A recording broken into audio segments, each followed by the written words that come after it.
Gjuhës Shqipe, sot se si të rinjt pajisën, në më thonë, me fjallorin në gjuhë Shqipe. Si është fjallori të njerëz? Fjallori tash përveçohet në shkolla. Por se çdo i ri tash kryen në shkollë, s'paku shkollë mesme, edhe fjallori gjuha Shqipe nuk është e rrezikuar për asnjë fjallori tjetër. Megjithatë në gjuhë është normale futen edhe fjalë të huaja, internacionalizëm futen fjalë. Po megjithatë fjallori nuk humbet. Është tash kjo emigracioni që shtrit tanë për shembull me familje janë atje fëmijët, po në për shkollë institucionet e tjera, atje janë me gjuhën, ata ma mirë dinë për shembull gjuhën e huajt, aty vendi ku janë lindur, janë rritur, janë shkolluar, megjithatë gjuha nuk humb.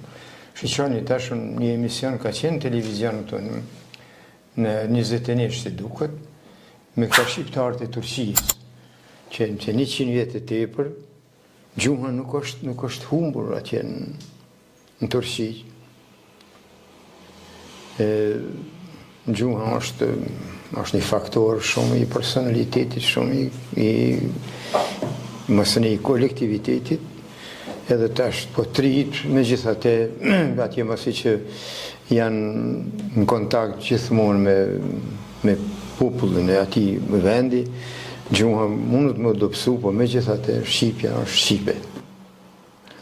Po, e vërtet se trit, kur i ndëgjoj edhe unë, se dhënë ndonjëherë shumë rrollë, jo shumë shpesh, i përdorim disa fjalë pra të gjuhëve të tjera internacionale, sidomos anglisht.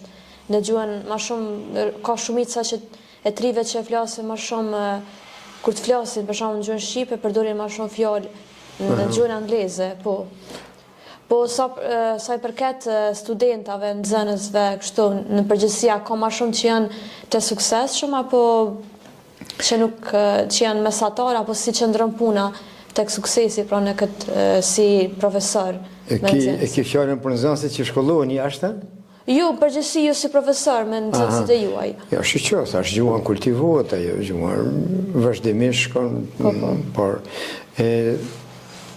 atje tash i kanë marrë atë internacionalizmet, jo ciao, jo okej, jo janë futur në fjallorin e përditshëm, po megjithatë gjuha nuk, çka thash, e kanë rujt me shekuj, gjuhën shqiptarët edhe në Turqi, edhe në Itali, arbëresht e Italijës, e kanë rujt gjuhën, domethënë edhe kanë rujt atë ndjenjen kombëtare, e dinë veten si shqiptar, po është në varet për personit, nuk ka njerëz, megjithatë gjuha kombëtarja, ndjenja kombëtare, që populli jon ka jetuar në kushte shumë të rënda prej shekullit 7, kur kanë ardhur slavët edhe kanë pushtuar Ilirien. Po megjithatë neve gjuha na ka rujt si këmbë, si faktor i rëndësishëm i personalitetit. Gjuha, e qërët e popuj tjerë, për shembull, se si e kanë mbjell gjuhën edhe fetaren. Këto dyjat janë faktor shumë të rëndësishëm, shumë të fuqishëm personalitetit. E tash, me të ne, për shembull, gjuha na ka shpëtuar. Feja ka pas një ndikim, po megjithatë, feja është faktori shumë i fuqishëm i personalitetit, edhe tash na ka nda prej asaj kohe. Pra, 7 shekuj kemi jetu në slavizëm, 5 shekuj në Turqi, por megjithatë gjuhën kombëtaren nuk e kemi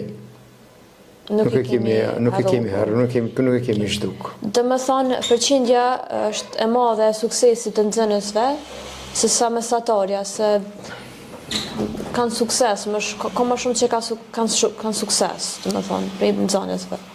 Sigurisht, përparimi është më i madhe. Ajo pozitivja është më e madhe se negativja. Edhe tash kjo është një ndjenjë që duhet neve na gëzon.